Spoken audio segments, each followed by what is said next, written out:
Hello বন্ধুরা, এই দেখো পুকুর পাড়ে চলে এসেছি সজনের শাকে কচি পাতা নিতে। তোমাদের দাদাভাই সুগারটা এত বেড়েছে, খুব সুগার বেশি জানো তো। বলে যে সজনে পাতা খেলে নাকি সুগার টুগার কম থাকে, তারপরে তেলাকুচু পাতা, কিন্তু কিচ্ছু খাবে না।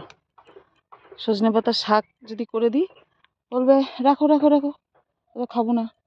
তেলাকুচু পাতারও খাবে না, এরকম করতে থাকে। নিম পাতা ভাজা দিলেও খেতে চায় না, বলে আগে তুমি খাও তারপর খাবো। বলো কি করব। তাও নিতে এলাম কটা যে বড়া ভেজে দিই, যদি বড়া খায়, তাই সব কচি কচি সজনে পাতা নিতে এলাম যে কটা বড়া ভেজে দেবো। সবাই সুস্থ থেকো, ভালো থেকো। এই জঙ্গলের মধ্যে দেখো, এখন পয় পরিষ্কার, কত সুন্দর লাগছে দেখো চারদিকটা।